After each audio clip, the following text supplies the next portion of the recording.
Welcome to the Love on the Go podcast, brought to you by Carolina's Matchmaker. I'm Laurie, and for over 17 years, I've been helping singles find the relationship of their dreams all over the Carolinas. Along the journey, I've met so many amazing professionals and experts from various fields, and I'm excited to introduce them to you. What's my goal? I want to help you look at love and relationships in a new way and to grow in your understanding of how love works. Let's learn together how people have overcome personal obstacles and have found love, first and foremost with themselves. The ultimate goal is realizing that you are worthy and deserving of love. Let's get started. Matthew Fray, Matt, is a relationship coach and author who leans on the lessons of his failed marriage and divorce to help others avoid making the same mistakes that he did. And his book, This Is How Your Marriage Ends, went on sale in March of 2022, and he's appeared in the New York Times and Wall Street Journal and the Atlantic, blah, blah, blah, on and on, several other places. Welcome, Matt. I want to tell you kind of how I found you. Is I was at lunch with a dear friend, and she told me that she read your blog and then she read your book, and that it really resonated with her, and she kind of realized that her marriage wasn't working, and finally the reasons why. And I think it really helped her be able to kind of step out of her marriage, even though she'd done like all this work on it. I think it allowed her to be able to release it. And obviously it's not what we want everyone to do, but I wanted to tell you that. No, it's true. First, thank you so much for having me. Second, I do. I cringe at those stories because at the core, right, of my like motivation to do this, my desire to do this, is this notion of wanting people to be able to like keep their families together. Yeah. But then when I like dig just like an extra layer further, what I really want is for people to be their best, healthiest selves. Yeah. And the only way a relationship, in my estimation, can be great and sustaining and full of trust and intimacy and all the things required for families and relationships to make it, is for two people like that to be in some level of like individual health and some level of like relational health with one another. And so if she identified sort of bad, unhealthy, toxic things and then left, you know, I don't want on my resume to be, and like, you know, Matt's work helped like, you know, a bunch of people leave their relationships. But at the same time, right, it's like really all about framing. It's, if people are choosing themselves and exiting fundamentally unhealthy relationships, which I'd like to add, I believe so strongly that's what my ex-wife did, what my son's mother did. She exited a fundamentally unhealthy relationship she calculated was beyond saving. And I truly, the day I arrived at that conclusion is the day like I sufficiently healed from, you know what I mean? Like the ugly, dark, painful part of that happening. That was like the final leg of that journey, was saying she did the right thing, like in the context of being her. Yeah. I think that's critical to think about. It really is. And what I want to tell you, that your book really helped me view what leads people to divorce in a very different way. And then my hope is that people will listen to this podcast and learn how to save their current or future marriages or partnerships and to avoid divorce. And we're going to get to that. But let's start with your story. Can you give some background for those listening on your marriage, its failure to thrive, and the start of your blogging and ultimately your book? Yeah, I think from the outside looking in, my marriage looked just about like everybody's, at least like within my age range. I'm 43 today. We were 25 when we were married. And you know, we were married for about 9 years and together for 12 plus. And you know, just two people who met in college and got together after. It's a pretty common story where I come from. And it was fine. It looked fine. Everybody seemed to get along well. We had the same, generally speaking, shared values and same friends, at least in the way we thought about values in our 20s. Right. And we only thought about things I calculated back then to be minor and significant things. You know what I mean? Stuff that's no big deal. Things that you can sweep under the rug, go to sleep, and everything will be cool the next day. And so I don't know. There was nothing particularly noteworthy or spectacular about it. My marriage ended on April 1st, 2013, not in a legal sense, but in a literal she moved out sense. And that's when like life got really hard. And so I was 33 years old, just turned, And I felt like so much of my life had been wasted.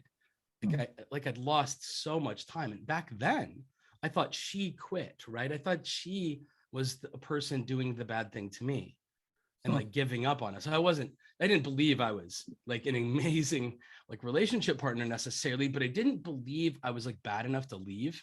I Right. thought, right? I thought it was like her breaking promises about commitments and things like that. And I mean, I really had to like do the work of understanding. I needed to know whatever it was that I had the ability to control, whether that was partner selection or whether that was how I behaved within a relationship. I had to understand what my contributions were to protect myself. This is started out as an incredibly selfish exercise to protect myself from having this happen again. Like this was the darkest, ugliest, most painful thing I've ever known. This can't happen again. I wanted to protect my little boy from having a repeat scenario where he gets to know people and loves them, and then he loses them too, right? 3, How 5, old was 6, he 9 years when later, you, 4, yeah. Okay, it's 4. Okay. 4, almost 5. Okay. And it was so important to me, right, that I not like put him through something like that again. So whatever I could do to help. And anyway, in that sort of blogging, reading, thinking, conversing with other people journey that took place over the following, I don't know if we can find a tipping point where like I suddenly felt like I understood something. It was a very slow process of gradually, I would frankly describe it as eliminating blind spots or gaining small insights.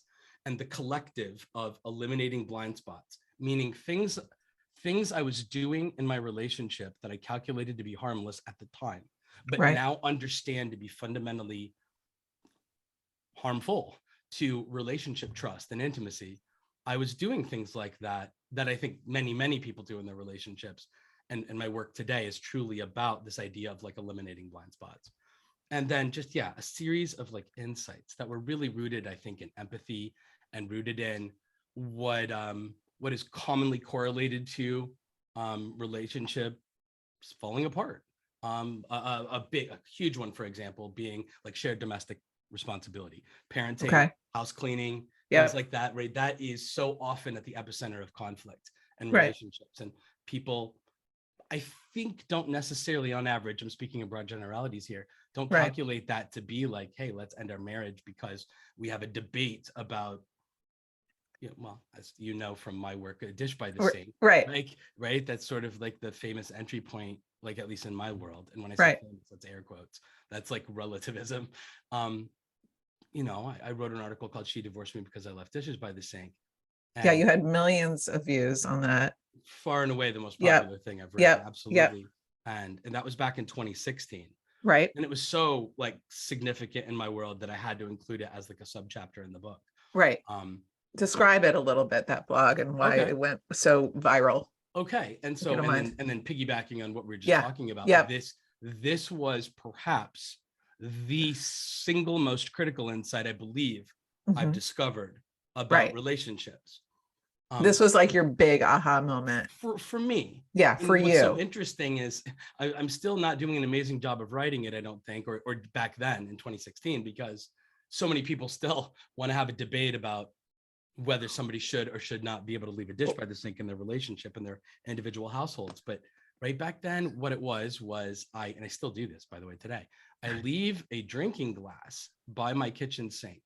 It's for like vitamins and medicines and things like that in the morning that I just take, like daily supplements and whatever. And it just bothered her. Right. And she kept like the house. It was one of her personal values was like a tidy, clean home. And I had slightly different standards. And we'd have a debate about like whose feelings mattered more, was essentially what it came down to. I like wanted to fight for my preference to leave the glass there. Because I didn't perceive it to be a very big deal. She did perceive it to be a big deal. And I think tons of people in the world are allowed to have an intellectual debate about the relative fairness of that. And that's fine. People can do that. But the work that I did following my marriage ending led me to the following conclusion. And this is piggybacks off of 17 million other incidents virtually identical to this dish by the sink. Right. It was just something else. It Mhm. was in the relationship. But what I had, the way I talk about it today is the dish by the sink was a piece of evidence that my wife discovered when she would walk into the kitchen. And it Mhm. reminded her that she's married to somebody who will always choose what he thinks and what he feels and what he wants over her. Mhm. And that manifested in so many different little life scenarios that we will likely get into on some level. Mhm.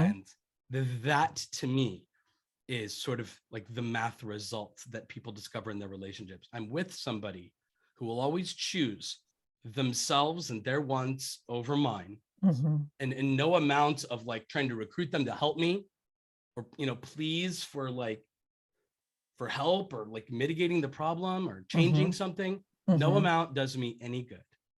I've been doing this for years, having the same conversation, asking for the same sort of help for years. I do not get it. I can't be in this relationship anymore. And Right. some people may think that that's really ridiculous and petty. And I used to think that, and now I don't, because I think I see it for what it is. I think I see it in the way people feel it when they're on the victim side of that today. The side of being invisible, being small, not mattering enough to the person who promised to love them forever. Right. And that's what I wanted to talk about. People are going into marriages so filled with hope and love, and they'd never in a million years think that they would get a divorce. And then, however, as we know, over half of all marriages fail. And you wrote, the real tragedy is I don't think most people are mindful of how their behavior adversely affects the relationship. And Yeah. that's what you're talking about. I equated it. It's that. Mhm. I equated it in the book to the people who used to smoke, like in the 1950s, Mhm. before it was common knowledge that it was bad for you. Yeah. And I know that may be like difficult for like young people to like think about today, but there Mhm. really was a time, and hopefully people have seen it on TV shows or something like Mad Men or something, where like everybody smoked.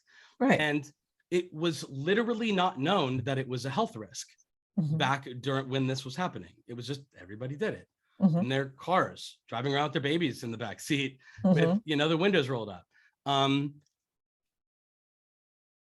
It's so dangerous to me, the idea that people will do things and not fundamentally understand the risks attached to it. That to me is so much more dangerous than people who take a calculated risk. They're like, I know that this isn't great for me, but I'm choosing it anyway. Fine, be an adult, do what you got to do. But I think it's terrifying when people don't even know like what to worry about. Like that's the scariest of like dangerous scenarios. And I think relationships, romantic relationships, marriage specifically, is one that presents some of the highest stakes in our lives. Like the stakes are really high for people who value their family and their Mhm. relationship, like sticking together.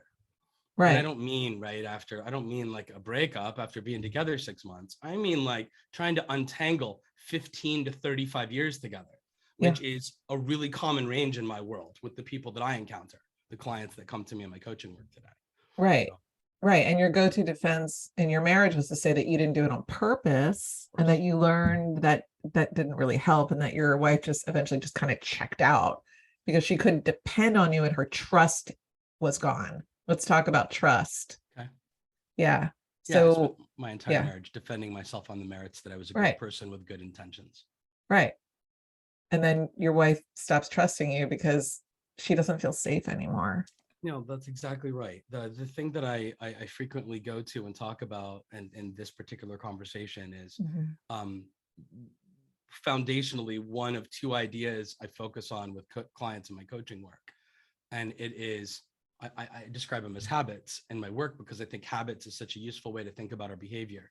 I don't think bad people doing bad things is at the root of the marriage epidemic in this country, in this world. I Mhm. think that good people not knowing that things they do hurt, fundamentally hurt another person and or just the foundation of their relationship is at the epicenter of the like marriage divorce epidemic in this country and the world. And one of the things I think that we do on autopilot, and we're so unaware that it causes the harm that it caused. And if Mhm. we're picking on people, it's more often, I believe, observably true, men doing this to their female romantic partners and heterosexual relationships, I believe is the most sort of common like place to find this behavior.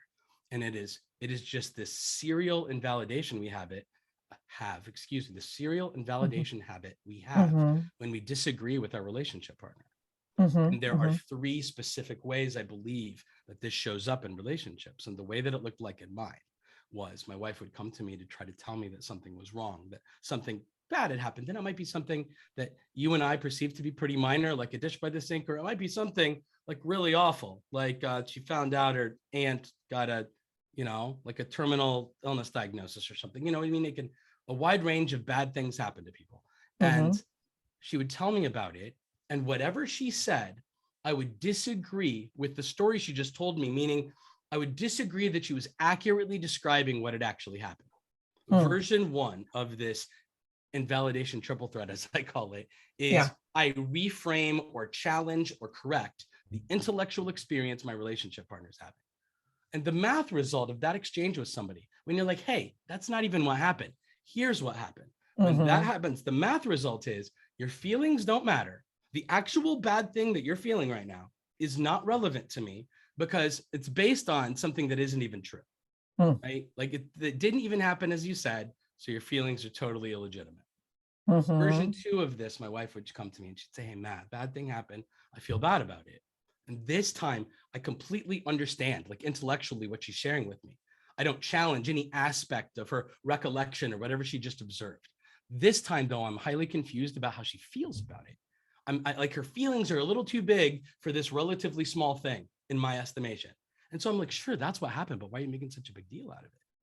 Like, that's not very important. Like, maybe we don't need to give that so much power and energy. Version two, right? Your feelings don't matter because your emotional calibration's wrong, because you're being dramatic, because you're being weak, because you're being hypersensitive. And version three is my wife comes to me and she says, hey, Matt, you did something or you didn't do something and it hurt me. And then I simply like put my hands up on, wait a minute, let me explain, let me defend myself, or let me justify why I did what I did.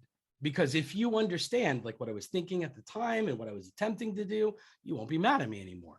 Problem solved. These are the three ways I think when we sort of are like not in alignment or in agreement that something went down the way it was, or that we should feel about it the way that it was, that a person commonly, routinely responds to their relationship partner. And I just want people to recognize this habit in their own lives. And I want them to recognize what the totality of that habit, of that repeating over many months and years does. What it does is something I'd already said about that dish by the sink. My wife learned that if Matt didn't approve of her thoughts and her feelings, that I would imply that she was wrong, or that she was stupid, or that she was crazy, or that she was weak, or that she was being too sensitive, or regardless of whether I was challenging something intellectually or emotionally, I would defend myself or justify my actions, implying that I would make the same decision again tomorrow, even though she just got done saying it hurt her. And so what that human like concludes over time is I'm married to somebody who has to rubber stamp approve my thoughts and my feelings in order for me to feel loved and cared for and seen and respected by them. And if any aspect of what I'm experiencing right now doesn't pass his sniff test, he implies a bunch of negative things about me and promises he's just going to keep doing the same things over and over again anyway. And I just think that's sort of, I don't want to say it's okay. I don't mean it's like it's okay. I think it's really bad. But I think any isolated incident or 7 or even 25 is pretty okay. It's not gonna shatter your relationship. But I think when that is routinely how we're showing up in terms of our sort of like relational communication over the life of, and however long that is, 5 years, 10 years, 15 years, 20 years, the person on the I'm being invalidated end of it, if they have a healthy sense of respect, self-love, things like that, I think they will eventually choose to walk away from somebody who repeatedly dishonors their experience because I don't think what you think and I don't feel what you feel. Therefore, I'm not going to treat whatever bad things going on in your world with any amount of love, care, and respect. I just, doesn't matter to me unless it matters to me, right? Like, unless Right. I feel it too, sorry, your feelings are your problem. I didn't say things like that. I just Right. think that's the math result of what people experience when we're like, hey, you've got that wrong. You shouldn't think that. You shouldn't feel that. And we do it all the time. Do you think that when, as a matchmaker, people come to me all the time, they say, yeah, we just kind of grew apart. And I'm always like, how do people grow apart? Do you think that what you're talking about is how that happens? Absolutely. Yeah. In conjunction with the second half of my Mm-hmm. coaching work, the other habit, which is the dish by the sink. It's Mm-hmm. this absence of consideration for someone else's experience. Mm-hmm. It's you hear it all the time with like the classic toilet seat being up or down argument. Mm-hmm. And Mm-hmm. I had and I said it the way that I said it in an interview once, where I was like proud of it, because I was like, it was like a television interview, and there was a guy there that left the toilet seat up, and he really fought about it with his wife, same as I did about the dish. And I wanted him to get it. I'm like, listen, I'm like, your wife doesn't want you to put the seat down because she's incapable of putting the seat down. Like, Right. I'm with you intellectually, sir. That's Yes. not a big deal. And she's not like giving you a hard time about it, like you're doing something really bad. That's not what this is. This Right. isn't you're a bad person doing a bad thing because you leave the toilet seat up. Nobody is saying that, although I understand that's what you're interpreting it as. What your wife is saying is, when she walks into the bathroom, it would be really nice to find evidence that she wasn't invisible to you. Yeah. Because the toilet seat up communicates one of two ideas. I know she would prefer it down, and I'm going to do what I want to do anyway, because Right. she doesn't matter. Or it communicates, I didn't think about you at all. Right. You are so insignificant and unimportant to me that it never even occurred to me to do this on behalf of you. It's always like, those are the two conclusions a person can come to. Right. Either I'm with somebody who knows my wants and needs and does whatever they want anyway, my feelings be damned, or they don't think about me at all. That's what happens when we do not mindfully, intentionally consider our relationship partners in our sort of ever-present decision-making process as life's happening. And I just think those are the two really significant blind spots people have. We fail to consider, and then so some accident happens, right? Somebody feels hurt because of something we didn't even pay attention to. And so we raise our hands in innocence, like, hey, I'm sorry, like, had no idea. And maybe that's fine in the first 6 months of your relationship, in the first 2 years, even maybe. But when people are together 20 years and we fail to anticipate someone else's needs, that's the conclusion they arrive at.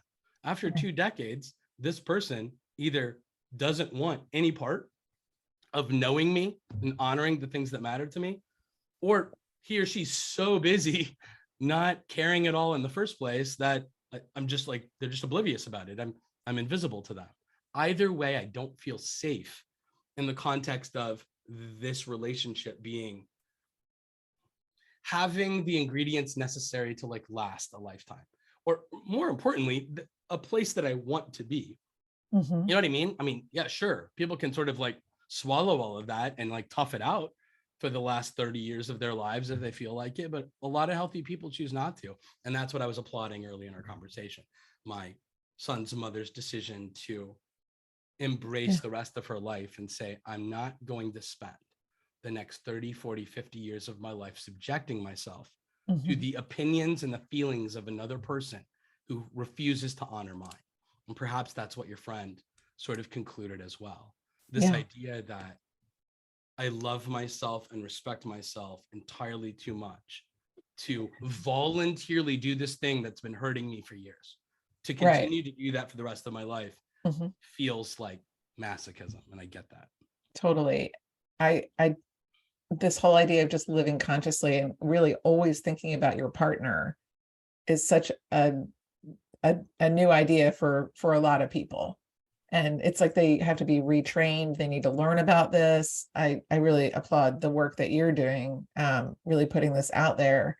And do you think that it's possible for long-term marriages? And what have you seen in your coaching? Like, how do people start living consciously? Are there some exercises you do with people? Like how do you start changing your brain? Well, I mean, it's really hard. It's really Mm-hmm. hard. And I Mm-hmm. have like an ADHD issue, which my wife and I didn't know about when we were Mm-hmm. married. We learned sort of after the fact. Um, and, I think that even she has like some empathy around like that, understanding it today because our son is, has my genetics and Mm-hmm. he's so much like me. It's terrifying. But like she loves him to pieces and like gets it, I think, with him now in a Mm-hmm. way that she can like relate to like old me. But she also sees me in real time, like doing the work of trying to be Mm-hmm. considerate. Because even when you're divorced and you share a child with somebody, you have to be considerate, usually in Yeah. terms of like calendars and like schedules and timing. That tends to be where that lives. Yep. But I am very, very mindful of how what I do or what I don't do or Mm-hmm. timing may or may not impact her. And my communication about it's pretty darn solid. And a lot of trust has been restored because she sees me actively doing it. But I have a Mm-hmm. couple little anecdotes from my personal life about Yeah. this idea that I hope people can apply to their own lives. Good. The first would be I date somebody that's got a severe gluten like condition, like Mm-hmm. goes like has a really bad time if Okay. Yeah. if like the Yeah. gluten thing happens. Yeah. Yeah. And so, but there's plenty of gluten consumed in my household, right? Between my son Right. and I. And so what that tends to look like is if she's coming over, I will like sanitize all of the surfaces in the house that I think it's likely she might come into contact with. Things like the kitchen counter and the Mm-hmm. doorknobs Mm-hmm. and cabinet handles and even like the Nice. faucet handles, things like that. And then, if we were to go to a restaurant or if we were to go to like another friend's house for dinner or something, Mm-hmm. she sees me like thinking about gluten-free Mm-hmm. options on menus before we go to said restaurant. She Mm-hmm. knows when we arrive at like a dinner place, like like a dinner party at a friend's house, and they've got 3 or 4 gluten-free options for her, that I did the work of like Mm-hmm. communicating on her behalf, right? Like she feels constantly as if I'm somebody that's sort of like vigilantly advocating for and protecting her from this thing that doesn't affect me, but does affect her. Yeah. And I know that is a little bit more tangible than Mm-hmm. emotional experiences, Mm-hmm. but it's the one that I often share with my clients because I Mm-hmm. think that they get that. If they conceptually understand that she gets really sick from gluten and that it's a relatively microscopic and visible thing, and that, I mean, like to the point where I can't like eat a slice of pizza or a sandwich, grab a glass, take a Mm-hmm. drink of it, hand it to her, and then Mm. she grabs that same glass, like that absolutely threatens her, like health wise. And Wow. I just have to be mindful of that all the time. And Yeah. I that has manifested right in my personal life that way. I think I trust people to pull from that the mindfulness lesson of what it would look like to understand what emotional experiences their relationship partner has that hurt them, that don't necessarily hurt the other person, right? Mm-hmm. And so it's like I'm not hurt by that, so it's not on my radar. Well, what if we make it intentionally on our radar because it hurts them? And I Right. understand forgetting. I do. I understand forgetting, but like part of the trust building process in a relationship is not allowing our partners to hurt because of things we're too comfortable to not pay attention to, which Mm-hmm. was the story of my relationship, by the way. I was just always too comfortable to Mm. adjust anything I was doing.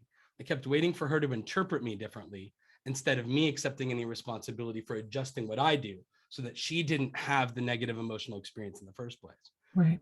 So anyway, that was the work. But the other thing is this little focus wristband on my wrist, which I wrote about in the book and I still Yeah. wear, Yeah. even though I don't really need it anymore. Um, but it's just sentimental at this point. But I Right. tell the story in the book of how I used to like have to fight with my son when he was young, 6, 7, 8, 9 years old, to like tie his shoes on and get ready to go to go to school in the morning. I was like bumbling single dad trying to like get ready for work and trying to get him ready for school and do all the things. And I'd get so frustrated with him when he'd be like goofing off and like not cooperating. And Mm-hmm. sometimes I'd like raise my voice Mm-hmm. and then he'd be really upset. I mean, it didn't happen a million times, but it happened too many for me to like. And a few times I dropped him off at school and he's like on the verge of tears. And a Mm. couple of times was like a Friday morning and I wasn't going to see him again until like Monday evening because the way the Mm. shared parenting calendar works. I'm like, oh, and I'm like, what if I get like nailed at an intersection on my drive to the office, and we never speak again. And his final memory of his father is that dad doesn't think I'm good enough. Dad thinks I'm too slow. Dad doesn't like the way that I do things. And he's always like giving me a hard time about it. And I could not have that. I could not have my son believing that his father didn't approve of him, didn't think he was good enough, always was finding something to like pick on him about. That was not what I was doing. But I understand fundamentally that was his like emotional experience with it. And I was like, I have to stop this. I'm like, there's a better way to like parent my son. And so I got this little like wristband as like a visual cue to when I feel like my emotional temperature rising, to choose like the quality of my relationship with him over my petulant instinct to like, you know, like speak crossly and harshly to him. And so like, you know, I learned to like pick him up and set him on the kitchen counter and like eye level talk to him and hug him and say, bud, I really want us to get to school and to work on time. This is not about me trying to convince you you're not good enough. It's and they, you know, I don't know, all the little dad things that dads say to their kids.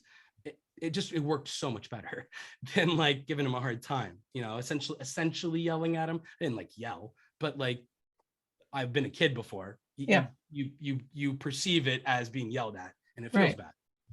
Yeah. And we don't like it. And we take that into our adult relationships and we don't like being yelled at by them either.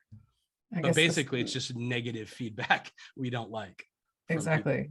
If there's someone listening right now that's kind of in the throes of disconnect and lack of trust, what are 3 simple ways to get back on track? To me, the low-hanging fruit is if you are somebody who recognizes that you're an invalidator, that you, not that you're attempting to invalidate, nobody's trying to, it's that it might be the inadvertent math result of disagreeing with your relationship partner.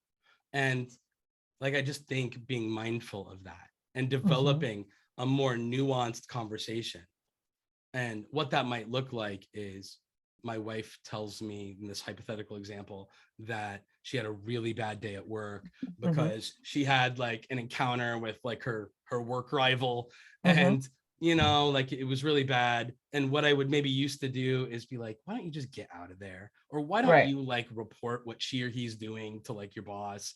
And, you know, just something. I was trying to like fix it or whatever, which is, you know, I think is, you know, like not awesome for relationships. She did not tell me about this because she was seeking my wise man counsel. She just wanted like a human being to like understand like what she'd been through that day. And I wish instead of like evaluating what she was telling me as being something she should do, she should feel differently about or react to differently. I wish I just said, I'm really sorry that on top of everything that you're already stressed about at work, they have to deal with that too. Like that is what validating someone else's emotional experience looks like, even when you might think or feel or do something different in an identical situation as them. And there is potent power in doing that in the context of like intimacy and connection. And I think to that end, number 2, we have it's piggybacking off of the same idea. We get in these like little mini micro conflicts because of conversations like this all the time. And many people, if they're like me and they have like sort of conflict avoidant personalities, like naturally they run away, right? We're just going to go like blow off steam and go somewhere else, be apart. And so often repair doesn't happen. Like that scenario, like I just want to sleep on it, right? And everything will be fine the next day because that was so not a big deal. I want people to learn how to embrace repair of like a broken thing. So Terry Real, longtime marital therapist, taught me and many other people this idea that relationships are in a constant state of one of 3 cycles: harmony, disharmony, and then the repair process to go from disharmony to nothing grows, nothing manifests trust as much as repairing like a little negative incident. Of course, nobody did anything on purpose. It's not about apologizing and being a martyr for this horrible thing somebody did, because horrible people aren't doing horrible things most of the time. If you are a good person that's well-intentioned, but something you did inadvertently caused pain for someone else, repair that. Like, say, I understand why that hurt you. I hope that you trust that moving forward, I'm going to try to be more mindful of that. I don't want that to happen to you again because I'm too busy not paying attention. I wish I'd learned how to say things like that. And that repairs, rather than the people that defend themselves, like, what are you talking about? Stop making such a big deal out of it. And then you never repair. And then trust slowly erodes over your relationship. But if we succeed at repairing, if we lean into the discomfort of the repair process with somebody else, trust grows. And that, I think, gives us a huge, huge like advantage over most people that just are avoidant, even if they don't mean to be. One person tends to maybe not be avoidant, and then the other person is, but the same result still happens. And usually the person that is avoidant is the person that'll get left because they never engage in any sort of like humble acknowledgement that they've done something or not done something that resulted in harm to the other person. I mean, I don't know. I don't know if there's necessarily like a third obvious thing for me, because those are two very good answers. I would probably piggyback on that even a step further. I tell this story in my work, and I tell it in the book that you read. Thank you so much for reading it, by the way. I'm so loved it. About that monster under the bed scenario, right? Where I'm hypothetically a dad, goes into a room, finds a child terrified of a monster under the bed that I know isn't there. And right, this is a thought exercise in validating somebody else. I know a monster's not there, so I know he shouldn't feel afraid. He shouldn't be crying because the reason he's afraid and crying isn't real to begin with. And if I like say something like, dude, there isn't a monster under the bed, you know, stop like overreacting, go to sleep, everything's fine, and I leave that room as that young child's father, it doesn't mean I'm right about it. There's no monster. It doesn't mean I don't love them. I love them intensely. And it doesn't mean I'm trying to hurt them. But what's the math result? The child's still afraid, crying in the dark, and just learned that if I call my parent to try to help me with this thing I'm afraid of, and my parent doesn't think that this should matter, like they imply that I'm wrong, that I'm stupid, that I'm weak, that I'm crazy. And then they literally or metaphorically abandon me to cry alone in the dark. And there's another way to do that. And the way I would do it today is I run upstairs because I hear my son freaking out because he's afraid of a monster hiding under the bed.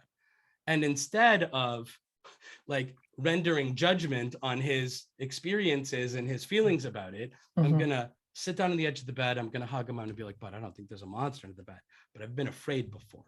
I'm so sorry that that's what you're dealing with right now. And being afraid is really, really hard. Let's turn the light on. Let's look under the bed. Let's make sure there's a monster there. But here's the third thing. I want to always communicate this idea to the people I love, always, because it's the opposite of what I used to do. It is, I would hypothetically be saying this to my son.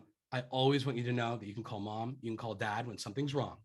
And even if we can't fix what's wrong, even if we can't fight your battle for you, you never have to feel alone. You never have to feel like you're the only person dealing with whatever awful thing you're dealing with, whether it's something minor like a monster under the bed, or whether it's some larger issue later in life, right, that people deal with as they age. Mistakes tend to get bigger.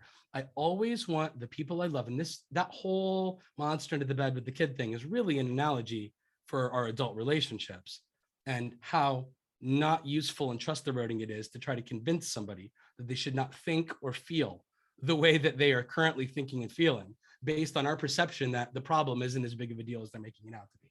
And I want to leave my relationship partner with the idea that they're never alone in their suffering, whether that's super minor about some relatively like insignificant issue at work that they're having, or whether it's some like more significant thing going on. I just always want the result of my exchange with the person that I've promised to love, that they're never alone in like their battles. Because if I'm going to run away every time they feel bad because it's too inconvenient, or because I'm too proud, if it was something that I did, you know, I'm too sort of like trying to protect my ego, character, whatever it was that I was doing back then, it always communicates, I choose me over you. You don't matter enough to me. And I never want somebody to have that experience with me. I value the idea of trust, right, above all things. Safety and trust in relationships must exist for our relationships to sustain, to thrive. And we don't destroy them by doing a bunch of overtly awful things most of the time. We destroy them in this really almost imperceptibly slow paper cut way. And that's what I want people to become mindful of and hyper vigilant about, is eliminating these little paper cut incidents in their lives. And then they'll never find themselves in that we grew apart phase, is what I believe. Wonderful. This is really enlightening. How do you work with your clients? Is it all on Zoom? It feels a lot like you and I right now. Yeah. And couples are sitting next to one another while you're doing that? Do you do individual? I've worked like with a couple like twice. And when I say worked with, I mean like one conversation each. I'm pretty adamant about not trying to play couples counselor guy. Okay. Because, I'm just, the emotional part of all of this is so critical. I think both people are decent, and I can identify with and empathize with both people in their relationship conflict. I don't think anybody's doing anything wrong. And I don't like to say that I don't want to tell, let's just go with the standard, like what I typically see. I don't want to tell the husband that he's being borderline abusive and neglectful to his partner who's sitting right there. Right. And I don't want to tell her, I don't think he's doing anything bad. And that I could, but I do tell him, I'm like, listen, I don't think you're bad or that you're doing anything bad. I don't think that's a useful way to think about it. I think a useful way to think about it is that the math result sometimes of what we do things. The result of what we do can equal a negative experience, harm, pain, fear, sadness, anger for somebody else. It does not mean you're bad or that you did a bad thing. It just means that's, example is offering a peanut butter cookie to somebody with a nut allergy. It doesn't make you bad. You're being kind and offering a cookie. But what if a parent tells you, my child has a nut allergy that sends them to the hospital if they get even like a sliver, like in their system. And then for the 7th time, I've offered their child some snack or treat when they were at my house that threatened their health because I keep like forgetting or opting out of accepting responsibility for that. Like, that's what it looks like to like accidentally put people in danger or to accidentally harm someone else. And we get so busy defending our intentions or our character instead of saying, like, on the other side of the equal sign, there's a person that's experiencing something really bad. And I want to proactively do something about that. I want to prevent that in the future from ever happening again. And that was the huge change that I had to make, like psychologically and emotionally, in order to become, I don't know who I am or what I am today. I don't want to pat myself on the back, but I'm infinitely more relationally skilled and like emotionally intelligent and aware than I used to be. And I am very proud of like that aspect of me. That's awesome. How can people find you? My home on the internet is MatthewFray.com. And do you have a favorite charity? Not necessarily. There's like a local charity here in Northeast Ohio where I live that I contribute to. Which one is it? We'll do a call out for you. Okay. Well, it's called Haven. It's called, I don't want, it's religious, but the religious part of it's not part of it. It's called Haven of Rest Ministries in Akron, Ohio. And I used to volunteer there a little bit. It's not the spiritual side of it that I advocate for. They do really boots on the ground, meaningful work with the homeless population. And particularly like in the winter when there's nowhere to go. And so I've seen what it looks like to like love and serve and help like less fortunate people but through the work that they do. So anyway, my personal connection. I contribute to them all the time. I love that. Okay, There's good. a million amazing causes out there, and I care about most of them. Yeah. Thank you so much for being on the podcast and for all your words of wisdom, and most importantly, putting out there your experience so that other people can grow from it, and just really value it. Thank you. No, thank you so much for having me. I really appreciate it. Thanks for listening to Love on the Go. I hope you join us on our next episode. You can make sure to know when it is by following us wherever you listen to podcasts. Also, if you enjoyed it, it'd be great if you left us a review. I'd appreciate it. In the meantime, to learn more about me and how my team can help you, visit carolinasmatchmaker.com. Until next time.